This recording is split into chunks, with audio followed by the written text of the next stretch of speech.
Momento. Y bueno, vamos a iniciar. Con este tema va a ser el primero de la unidad 3. Entonces, esto es prácticamente con la que estamos comenzando la unidad 3. Lo último, pues, fue el examen, que fue ayer, ¿no? Ayer hicieron su examen. Por cierto, el examen, la última pregunta la califico yo, entonces no le hagan mucho caso todavía a la calificación que tengan, porque pues, todavía tengo que calificar eso. Yo creo que ya para mañana ya está calificada y, digo, son tres puntos extra, pero bueno, obviamente es diferente tener 15 de 20 que tener 18 de 20, ¿verdad? Entonces Entonces, saqué 9. en caso de que esté bien, probablemente tendrías más. O sea, van a tener más puntos porque la última pregunta vale más también. Obviamente, si está mal, pues van a tener los puntos que por sí ya tienen ahorita. O sea, no cambiaría en nada si está mal la pregunta. Entonces, si ya pasaron ahorita, pues obviamente al rato va a estar bien. Ok, comenzamos entonces con este tema. Este tema es el primero de la unidad, como les comentaba. Es por lo tanto la primera clase de la unidad 3. Ya luego, al rato, les voy a ir diseñando cómo va a quedar la unidad 3 para que sea más fácil encontrar las tareas y todo. Obviamente, hoy no tienen tarea ustedes, simplemente es la clase y listo, ¿no? Entonces, pues el primer tema es sobre el Estado mexicano. De este tema nos vamos a llevar como 2 o 3 clases aproximadamente. Esta es solo la introducción. Y como se imaginarán, pues tiene que ver con el Estado. Entonces, obviamente, lo primero que tenemos que comenzar a ver es qué se entiende por Estado. Y para eso les he puesto aquí ya una definición bastante larga, que si tienen libreta a la mano espero que apunten, porque es la que vamos a estar manejando. Digo, se la voy a simplificar de cualquier manera, pero es como para que tengan la idea más precisa y ya luego pueden simplificarla de una forma más sencilla. Ok, yo creo que todo el mundo conoce los países, ¿no? Y que pueden ubicar la mayoría de estos países. Los países o las banderitas que están viendo aquí son de la Unión Europea todos, entonces todos los países son europeos en este caso. ¿Ok? Y por lo tanto, bueno, creo que por lo menos saben los principales. Por ejemplo, esta bandera que está acá, ¿alguien la conoce? La que estoy señalando aquí, que es negra. Alemania. ¿Seguro? No, es la del narcisismo. ¿No la conocen? Ok, esa no es la de Alemania, se parece a la de Alemania. Bélgica. Pero no es Bélgica, Se exactamente. conoce. Ah, sí, Bélgica. Sí, los colores son los mismos, pero no es, obviamente está en otra distribución.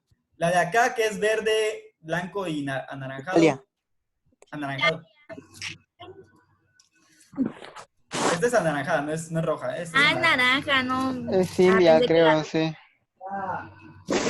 No es la India. Recuerden que dije que todos son europeos. Irlanda. Es Irlanda. Irlanda, ajá. Esta de acá sí es la de Italia. Es lo que aquí no se alcanza a ver bien. Italia, esta es Croacia, Chipre. Este de acá que se parece a la Argentina es Grecia. De otro Francia, ¿no? Claro que no. Cuando lo dejé, estabas por acá, ¿verdad? Tú lo viste, Jimena. No sé quién se está peleando, pero bueno. Ok, entonces tenemos esas. ¿De acuerdo? Yo creo que ubican los países, obviamente, si ven nuestra bandera, pues saben cuál es nuestra bandera. Si ven la de Estados Unidos, pues saben cuál es la de Estados Unidos, ¿no? O sea, esa parte es sencilla. ¿Por qué les menciono la parte de los países? Porque los países es lo que nosotros vamos a conocer como estados. Pero hay muchos tipos de estados. Está los estados, vamos a decir, las ciudades-estado, que hoy en día ya no existen casi. Y tenemos también los estados-estados. Es decir, los estados como los conocemos hoy en día. Esos estados son, por ejemplo... ¿Mande? Allí tiene música. Ah, sí, los puedo poner en mute a todos. Ok, tenemos entonces, recuerden que puedo ver quién está rayando, ¿para qué se hacen guajes? Puedo saber quién lo hace y le puedo sacar. Nacos. Entonces, lo que nosotros vamos a conocer como países realmente se llaman estado-nación. Les comento esto porque puede haber un estado que no tenga o que no sea un país, ¿me explico? Por ejemplo, el Vaticano es un estado, pero no es un país. ¿A qué me refiero con esto? Que, por ejemplo, el Vaticano, no, o sea, como no es un país, pues propiamente no tiene una identidad como tal. O sea, no es una nación. Es simplemente un estado. Es decir, es un territorio con una población, con un gobierno, ¿no? Para que sea un estado-nación se requiere un poquito más, pero básicamente los estados-nación pues tienen cierta soberanía sobre sí mismos, ¿ok? Pero, profe, ¿el Vaticano es un estado con propias leyes? Sí, o sea, es un estado, es a lo que voy. Es un estado, pero no es un país. O sea, los países son los estados-nación, como lo es México, Estados Unidos, etc. Pero el Vaticano no es un estado-nación, simplemente es un estado más, ¿ok? Obviamente es un estado autónomo e independiente de Italia, que está dentro de la misma ciudad de Roma, o sea, dentro de la misma capital de Italia. pero es un estado independiente, solo que no es un país como tal. Esos ¿Cómo son le hace para tener sus propias leyes? porque es un estado. O sea, a lo que voy es que no es un país, pero sí es un estado. Es que ¿Cómo se ahorita llama el tema? no nos vamos a meter tanto en el problema de por qué a uno le llamamos países y a otros simplemente son estados y ya, pero pues, el Vaticano sería como una pequeña ciudad-estado que tiene su ¿Cómo se propio llama el tema, gobierno, por sus favor? propias leyes, pues porque es pequeño. O sea, el Vaticano está literalmente dentro de... O sea, el estado del Vaticano está dentro de la capital de ¿Qué no ven Italia. Luisito Comunica? No le hagan ¿Cómo se mucho llama caso a el Luisito tema? Comunica, dice muchas cosas imprecisas. O sea, obviamente Luisito Comunica es un youtuber, es divulgador, pero hasta allá. Ni siquiera es divulgador académico, es simplemente... Es mi friend, profe, no lo humille.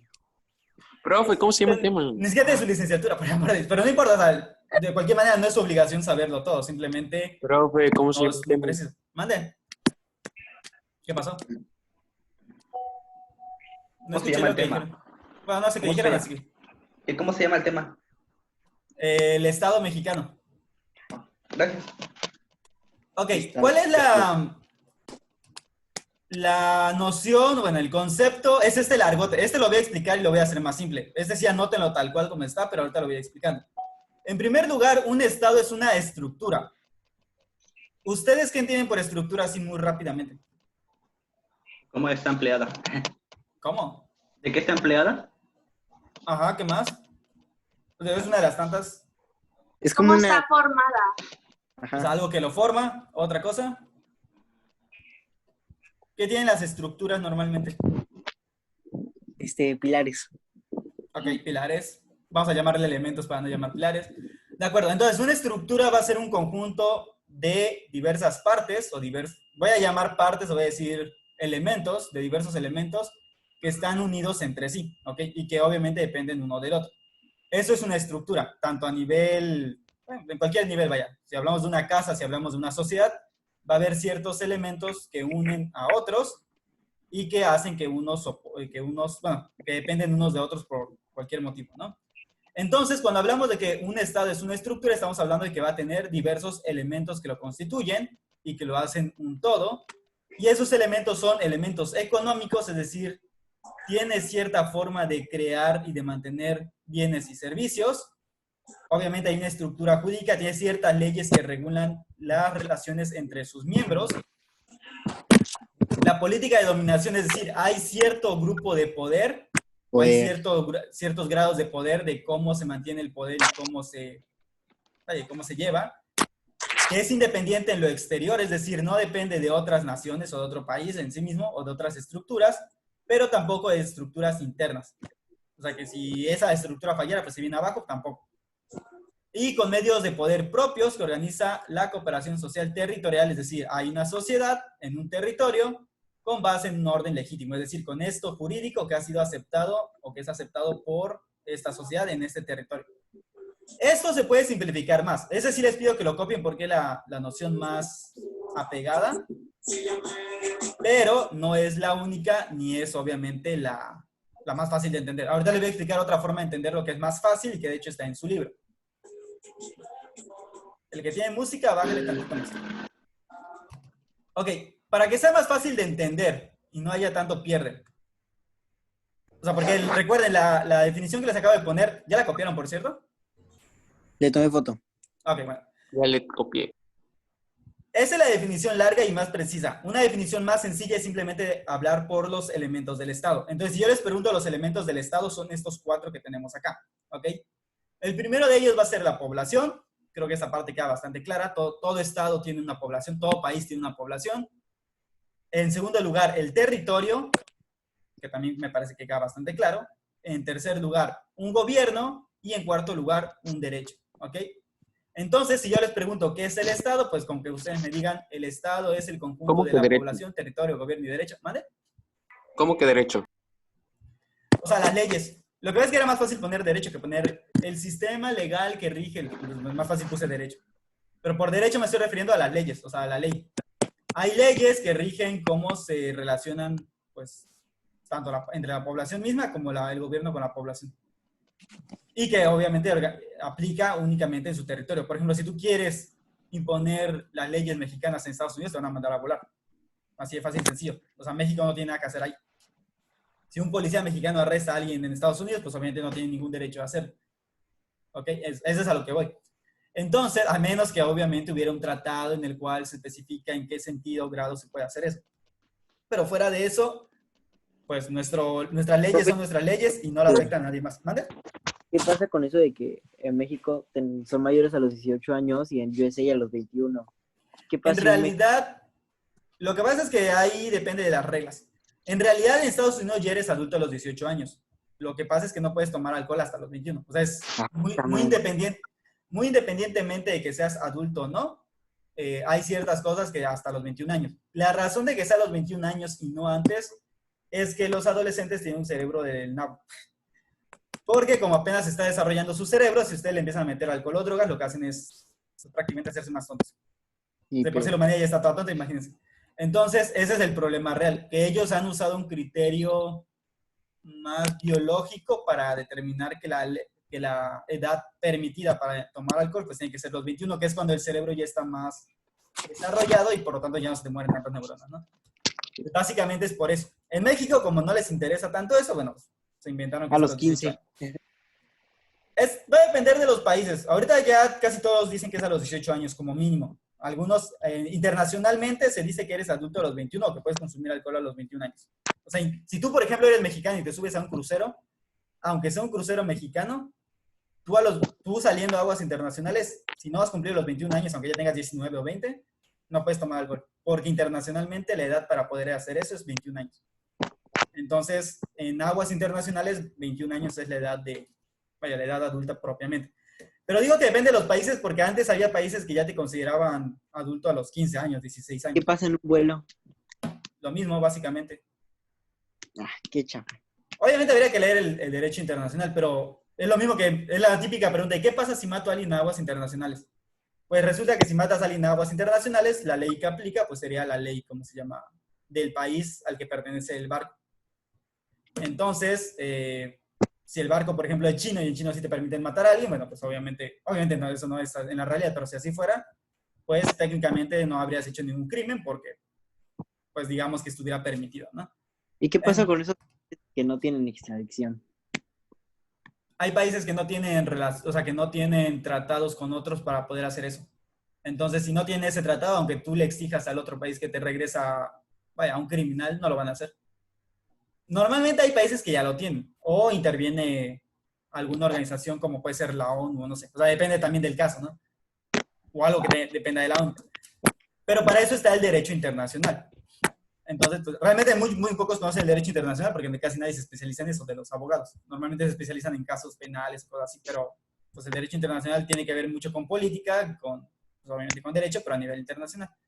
Entonces, básicamente, estos son los 4 elementos que tenemos en todo Estado. Hay una ley, hay una población, hay un territorio, hay un gobierno. ¿El Vaticano cuenta con esto? Sí, también, porque tiene, pues, su forma de gobierno es una monarquía. No tiene propiamente una población muy grande, pero sí podríamos decir que tiene. Pues, tiene un territorio, tiene un derecho, pero sigue sin ser un país o un Estado-nación. Hay otros que son estados sin ser países. Si no mal recuerdo, había como otros 3 estados que no son países propiamente. Y la noción de Estado va cambiando bastante. Y respecto a quien está escribiendo lo de que si todas las naciones están en la ONU, la respuesta es no. No todos los países están adscritos a la ONU, por lo tanto hay países que simplemente les vale un comino a la ONU. Porque estar en la ONU implica que también hay que mantener a la ONU, entonces no todos se inscriben. Y que hay que respetar ciertas cosas como los derechos humanos y no a todo el mundo le conviene. Y además, si los que están inscritos no lo respetan, menos los que no lo están. Entonces, bueno, tenemos eso. Vamos a hablar del primer elemento, la población. Yo creo que todo el mundo conoce la imagen que estamos viendo acá. ¿Alguien sabe dónde es? Zócalo. El Zócalo de la Ciudad de México. ¿Ok? ¿México es un país que tiene una cultura única o que tiene varias culturas? Es decir, ¿existe una sola forma de ser mexicano o existen muchas? Existen muchas. Exactamente. Ahora la pregunta... ¿Y oaxaqueño o cómo? Sí, o sea, que tenemos diversas formas de hacer las cosas. O de ser, mejor dicho. Ok, pregunta, ¿por qué México es un país con muchas culturas? O sea, que no existe una única cultura mexicana, sino que son muchas culturas mexicanas. Se representan de varias formas. Ajá, ¿por qué? O sea, ¿pero por qué? Pues porque, no sé, así Santiago, se identifican. ok. Santiago, Mande. ¿Cómo que quemaste tu avena, por el amor de Dios? Esa avena. Es que estaba viendo la clase y la dejé en la olla y pues cuando regresé ya estaba toda fea. Ay, sí, serás. Ok, está bien. Ya sé porque México tiene muchos grupos étnicos. Exactamente. De hecho, es por eso. O sea, recuerden que cuando los españoles conquistaron México, México no era un solo país, o sea, no era un país, vaya. Era el Imperio Azteca y luego teníamos de este lado las ciudades-estado maya, bueno, ya ni siquiera eran ciudades-estado, ya eran cacicazgos mayas. Del lado de Michoacán y esa zona tenemos a los purépechas. Vaya, había un imperio grande que era el mexica, pero no eran los únicos. Y aparte, pues no, o sea, habían sometido a muchos reinos pequeños que tenían sus propios reyes, pero que al fin y al cabo no, o sea, eran, pues le pertenecían a los mexicas, pero pues básicamente eran independientes, ¿no? Sometidos, pero independientes.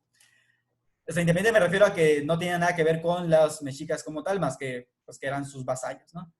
El caso es que habían muchas culturas, muchísimas culturas. Obviamente en el norte habían otras tantas culturas de las que casi nunca se hablan, o por lo menos no en la historia general, como son los mismos taromaras, por ejemplo, entre otros, ¿no? Inclusive varios de los indios americanos que hemos visto en las películas tal vez del oeste también están en México, porque son tribus que son nómadas, entonces no es que anden solamente en Estados Unidos, sino que cruzan a México y en ciertas temporadas y luego se van a Estados Unidos, así se la pasan, ¿no? Entonces también esas tribus como Cherokees, Pieles Rojas, etc., también habían acá, que de hecho no les gusta que le llamen así, pero bueno. El punto es, México es multicultural, o sea, tenemos muchas culturas y por lo tanto no existe una sola forma de ser mexicano. Normalmente lo que nos enseñan en la escuela es la visión desde el centro de México. Pues si se dan cuenta, toda la historia de México, y la van a ver el siguiente semestre, porque ya el siguiente semestre ven Historia de México 1 y luego el 2. Cuando vean Historia de México, aunque ya la han visto toda la vida, porque eso desde primaria se enseña, recordarán que, o sea, se van a dar cuenta que casi todo el libro de historia gira en torno a lo que haya pasado en la Ciudad de México. O sea, para todo tiene que salir la Ciudad de México. ¿Ok? Entonces, básicamente, la visión que nos enseñan en la escuela, pues, es una visión muy centrada en lo que pasó en el centro. Casi nunca te dicen lo que pasó, por ejemplo, del lado del norte o del lado aquí del sur. Y eso tiene una razón de ser, pero eso no nos vamos a meter a analizar ahorita. El punto es que, obviamente, lo que nos enseñan es que solo existe una única visión de ser mexicano, que es esta, de la Ciudad de México. Obviamente, esto es completamente erróneo. O sea, el yucateco, creo que sabrán muy bien que el yucateco no se parece nada al DF. Ni en su forma de pensar, ni en su forma de ser, y obviamente tampoco en su lenguaje. Por ejemplo, si llegas a Yucatán y te dicen, que ya sé, ¿no? Pelana o cualquiera de esas cosas, ya saben qué significa. O sea, usan muchas expresiones mayas. ¿Mande? Nada. Usan muchas expresiones mayas, o también usan un montón de insultos mayas. De alguna forma, ellos no tienen ese pleito con que si fueron conquistados o no. El yucateco se siente yucateco y punto. Sea una mestiza o sea una de esas criollas blancas que no parecen mestizas, también. Entonces, se sienten yucatecos, ¿me explico? Y aparte, tengan presente que Yucatán en algún momento se trató de independizar. Sí. Si nos vamos al norte, el regiomontano pasa básicamente lo mismo. No tiene ningún problema con, o sea, no se siente conquistado como lo hace el de la Ciudad de México, no se siente aprovechado, a pesar de que la Ciudad de México siempre se aprovechó en Monterrey. Básicamente, su riqueza la ha ido desarrollando sin ayuda de la capital, más allá del porfiriato, que fue quien le empezó a dar como que más recursos, pero fuera de eso, la Ciudad de México nunca le interesó las colonias, bueno, las provincias, como ellos le llamaban. Como ellos le llaman, por cierto, que está mal dicho porque no somos provincias. O sea, ellos creen que las provincias son como para mantener a la capital y obviamente no. O sea, cada quien es un estado independiente, libre y soberano, ¿no? Entonces, básicamente, ese es uno de los tantos problemas que tenemos en México, que nos tratan de imponer una visión única de lo que es ser mexicano, cuando ser mexicano es más que solamente lo que como son en la Ciudad de México, ¿no? O en el centro de México. ¿Mande? ¿Y qué pasa en USA? En Estados Unidos es un poco distinto porque básicamente la cultura es la misma. Recuerden que en Estados Unidos no pasó lo que pasó aquí en México. Aquí en México los españoles llegaron y se mezclaron con los indígenas. O sea, realmente población indígena pura es muy poca. Y población 100% española también es muy poca, al menos que vengan de España. Yo soy español. No es cierto, eres mestizo. O sea, todos somos mestizos. En algún grado pequeño o más lejano, algunos más lejanos, algunos más cercanos, pero en todos grados todos somos mestizos. O sea, en México no hay nadie que sea, fuera de ciertos grupos indígenas, que sea 100% indígena, casi nadie. Entonces, en general, todos los mexicanos tenemos alguna mezcla de algo, ya sea con indígenas, ya sea, bueno, con nativos americanos, vamos a llamar indígenas, es la palabra que se usaba antes, ¿no? y también inclusive con cierta parte africana en algunas zonas. Por ejemplo, en Veracruz, que había colonias de esclavos negros. De hecho, no eran tan esclavos porque en Nueva España técnicamente no existió la esclavitud por mucho tiempo. Pero bueno, estos negros que llegaron junto con los españoles también fundaron sus propias colonias y entonces tenemos afromexicanos. ¿Y qué es lo que pasa con Estados Unidos entonces? Estados Unidos no hizo este proceso. Los estadounidenses llegaron, básicamente conquistaron, trataron de eliminar a toda la población indígena que pudieron, la que no pudieron la mandaron a reservas, que hasta la fecha existen reservas donde ellos pues, están ahí como que encerrados en sus pueblos y ya. Y listo, o sea, básicamente esa fue la solución de Estados Unidos. Obviamente cada estado tiene cierta cultura, sí, pero vamos a decir que no es una diferencia importante.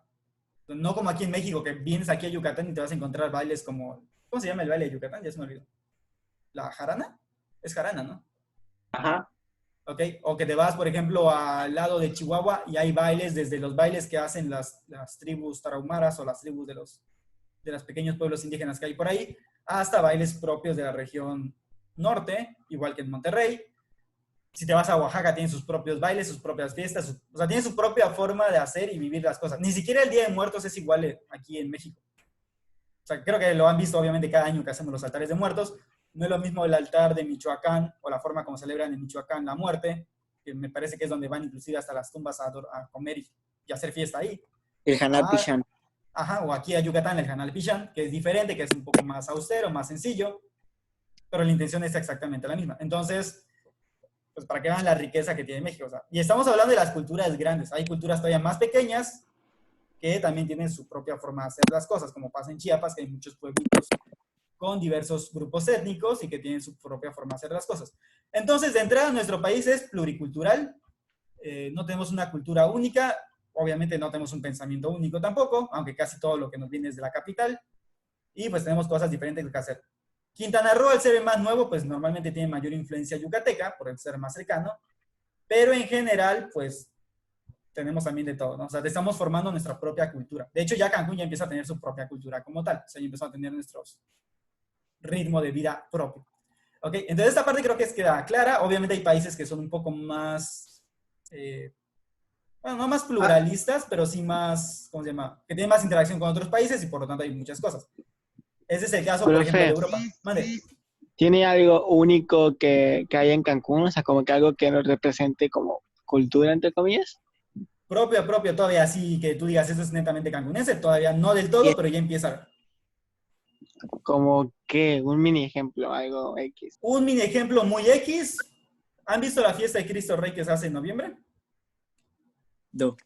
No, bueno, en noviembre es normal, bueno, es que no hay una fecha exacta, pero normalmente es a finales de noviembre, principios de diciembre, que es cuando cae el Adviento. El último domingo antes del domingo de Adviento, es decir, antes de que inicien propiamente lo que empieza ya a parecer Navidad. Ese es el domingo de Cristo Rey. La iglesia de Cristo Rey es de las más antiguas de la ciudad, porque es de las que están en el centro, ¿me explico? Y entonces ya empezó a hacer una fiesta patronal que de alguna manera se está volviendo una costumbre. En algunas regiones también comienzan a hacer este tipo de fiestas. Obviamente estas son fiestas religiosas y tal vez no a todos les importe, porque no son tan famosas como digamos lo que pasa en la Basílica de Guadalupe, ¿no? Pero ya empieza a darle cierto ritmo de vida a las colonias y obviamente a la ciudad. Ese es un ejemplo, vamos a decir, desde el punto de vista religioso-cultural, ¿no? Inclusive a nivel Estado, si lo vemos desde el punto de vista religioso, la fiesta del Estado, la fiesta patronal del Estado sería la fiesta de la Santa Cruz. Que obviamente solamente si eres católico tal vez te importa, si no eres católico pues igual lo mandas a volar. Pero ya empieza a ser, vaya, algo propio al menos de los católicos de acá. Y eso ya empieza a formar cultura. Se supone que Quintana Roo tiene su propio vestido, ¿cómo se llama? Autónomo. Su vestido típico, si es que se puede llamar típico algo que... ¿Cuál es? Es uno que tiene unos como caracolitos. La verdad nunca lo he visto. Yo nunca he visto que bailen con él, ¿eh? O sea, es muy rara vez que lo he visto. Y generalmente el baile pues es lo mismo que la jarana. Entonces... Aquí bailan jarana, profe. Ajá, aquí bailan jarana. Básicamente les digo que la mayor parte de la cultura pues es yucateca. Eso nos lleva al otro punto, el territorio. Yucatán. Pero si ya empezamos a tener cierto ritmo de vida propio. El territorio. Tenemos, por ejemplo, pues que México tiene un montón de ecosistemas, un montón de territorio. México está grande y era todavía más grande si no hubiera sido porque nos quitó Estados Unidos. pero en general tenemos desde selvas tropicales hasta bosques templados, hasta zonas montañosas, desiertos, estepas, etc., ¿no? Aquí en la península, como se darán cuenta, no hay ríos. ¿Por qué menciono el territorio? Porque obviamente es importante para entender qué recursos contamos y cómo se puede llevar cierta economía también. Por ejemplo, pues aquí no hay recursos hídricos, entonces aquí no vas a convertir nada en energía eléctrica porque pues no hay ríos. O al menos no ríos superficiales. Los ríos que tenemos son subterráneos y por eso tenemos los cenotes. Pero Energía tenemos otro tipo de riqueza. ¿Mande? Energía solar. Por ejemplo, energía solar sí podríamos producir, porque tenemos muchos días de sol. Energía eólica también, aunque se lo prohibieron, aunque no dejaron a Calderón que lo hiciera, pero realmente se pensaba poner en Cozumel generadores de energía eléctrica, que obviamente es más económica y es más, ¿cómo se llama?, limpia que estar quemando combustibles fósiles o petróleo. Entonces, la península tiene lo suyo, obviamente no lo hemos sabido aprovechar tampoco, y por eso es importante pues también considerar la parte de lo que sería el territorio. Cada territorio pues tiene sus riquezas. Yo creo que todos reconocen lo que tenemos aquí enfrente, ¿verdad? Sí, saben El qué es. palacio. Exactamente, es el Palacio Nacional. En cuanto a la forma de gobierno, el gobierno, casi en todos los países, no en todos, pero eso lo vamos a ver cuando veamos la parte política, suelen dividirse en tres poderes. Lo que sería el poder ejecutivo, que sería el presidente, el legislativo, que sería el Congreso, y el judicial, que sería la Suprema Corte de Justicia. Como nota curiosa, si es que alguien no ha ido a la Ciudad de México jamás, o si es que ya fueron, al lado del Palacio Nacional, es decir, de este lado hacia acá, yendo hacia este lado, se va a encontrar la Suprema Corte de Justicia. Es decir, está básicamente, ¿cómo se llama? Pues aquí al lado, ¿no? Entonces, este es el Palacio Nacional, es la sede del Poder Ejecutivo actualmente, es donde vive el presidente, que de hecho desde Peña Nieto ya lo habían empezado a usar, eso me parece que ha sido muy bueno, que lo usen otra vez porque para eso era, pero bueno. Y bueno, el punto es ese. A nivel de los estados, ¿quién sería el Poder Ejecutivo? Profe, pero una pregunta. A este tipo de estado se le llama presidencial, ¿no? O sea, el tipo de gobierno presidencial. Lo vamos a ver cuando veamos lo de política, pero sí. México es un estado, es un sistema presidencialista. O sea, no quiere decir que el presidente tenga todo el poder, simplemente implica que se le da mayor importancia. Entonces, realmente, igual Estados Unidos es presidencialista, le dan más importancia al presidente. Sí. ¿Ok? Entonces, a nivel estado, ¿quién sería el poder ejecutivo? No a nivel federal, no a nivel de México, sino a nivel de cada estado. Por ejemplo, aquí en Quintana Roo, ¿quién es el ejecutivo? Cancún. No es cierto, Campeche. No es cierto. No, ejecutivo. Ese. Feísimo. Si el ejecutivo a nivel federal es el presidente de la República, ¿quién lo es a nivel estado? O sea, ¿cómo se llama el feísimo este? No el nombre de la persona. O sea, el puesto, ¿cómo se llama el puesto? No sé. ¿Gobernador? El gobernador. O sea, a nivel estatal, el gobernador es el poder ejecutivo, el Congreso de cada estado, el Congreso estatal es el legislativo y, pues obviamente, el Poder Judicial sería el Tribunal Superior de Justicia de cada estado. En el caso de Quintana Roo, pues sería el Tribunal Supremo de Justicia del estado de Quintana Roo. ¿Ok? Entonces, la misma forma de tres poderes que hay a nivel federal, lo hay en cada estado. De ahí que seamos libres y soberanos, supuestamente. Y obviamente todos conocen la Constitución. De ella vamos a hablar la próxima clase, es decir, la próxima semana.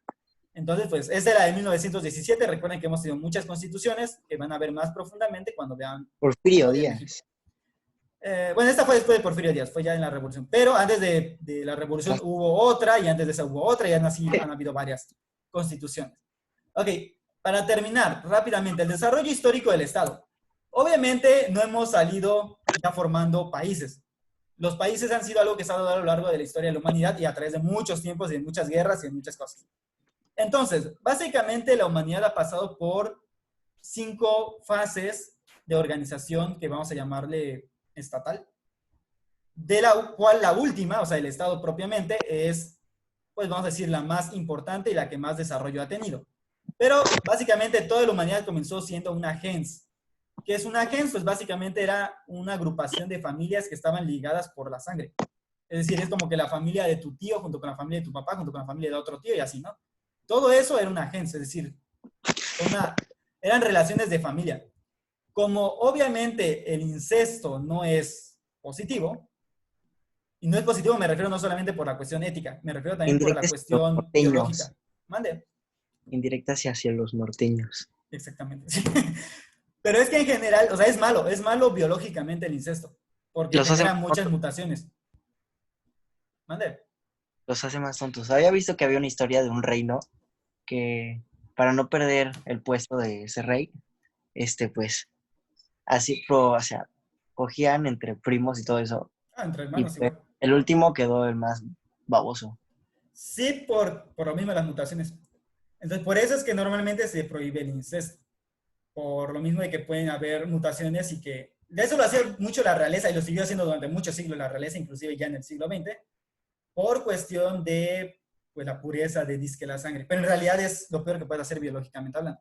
Entonces, a nivel ya social, pues lo que hacían era que se casaban con... Bueno, no se casaban, sino se juntaban con otros grupos y la unión de muchos genes distintos nos va a dar la fratria.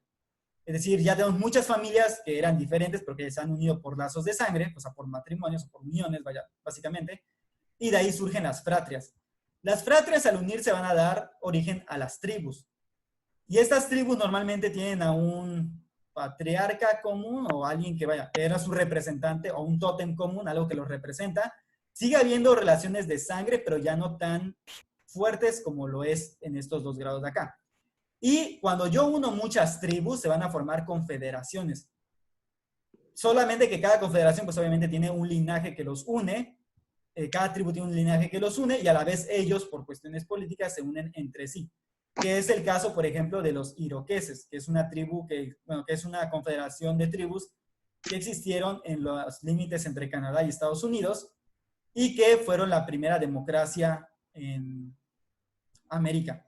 ¿Ok? Pero estamos hablando de que obviamente ellos existieron muchísimo antes de que llegaran los colonizadores. Eso sí tenía una democracia, solo que su democracia tampoco era como la conocemos hoy en día. Pero cada tribu tenía cierta cantidad de votos que podía dar los líderes de cada tribu. El Estado de Israel, bueno, no el Estado actual, el Reino de Israel, o sea, donde está el rey Saúl, el rey David y todos ellos, ese también es una confederación de tribus, pero que cuando se convierte en reino, es decir, cuando nombran a un rey, muy independientemente de qué tribu sea, ahí ya empieza a surgir un estado. Entonces, los reinos ya son estados. Por ejemplo, los faraones en Egipto ya tienen un estado. Ya no dependen de lazos sanguíneos propiamente. Ya cuando Roma se vuelve monarquía y luego república y luego imperio, ya era un estado. Entonces, los estados pueden obtener muchas formas, pero el estado ya no depende de los lazos de sangre. ¿Ok? Ya tiene otras formas de relacionarse. Y por lo tanto, por ejemplo, si lo pasamos a hoy en día, pues no importa que tú seas, ¿cómo se llama? Por ejemplo, para ser mexicano no necesitas haber nacido forzosamente de sangre mexicana ni haber pertenecido a un linaje que venga desde los aztecas. Simplemente basta con que hayas nacido, por ejemplo, aquí, mientras sus papás estaban de vacaciones y ya eso te puede hacer mexicano, por haber nacido en suelo nacional. ¿Ok? Entonces, bueno, el Estado ya se rige por otras razones, ya no se rige por lazos de sangre ni nada por eso, ya se rige por un Estado de Derecho o alguien que emana leyes, obviamente que hace cumplir las leyes, que tiene toda la forma para protegerse a sí mismo, etc. ¿no? O sea, es decir, puede tener ejército, puede tener una fuerza policial, etc. Cosa que no existía propiamente en las confederaciones. Porque en esas confederaciones normalmente cada tribu aportaba su propio ejército, pero era sus propios miembros, no era un ejército profesional que no le tuviera que responder a las tribus, sino que era de la misma tribu. O sea, eran los mismos miembros de la tribu. Aquí ya no, aquí ya hay profesionales, vaya. O sea, hay gente que se dedica exclusivamente a eso. Y por último, hemos pasado entonces de las tribus a esto, ¿ok? Donde esto ya es más impersonal, más abstracto, donde se reclaman ciertos derechos que aplican para todos, independientemente de las tribus, aunque eso todavía falta. O sea, ya lo de las tribus ya no tiene chiste. ¿Ok? Bueno, entonces voy a continuar con esta clase en la siguiente semana, pero ya viendo otros temas, y lo vamos a dejar hasta acá. ¿Ok? Recuerden que ya se va a terminar esto.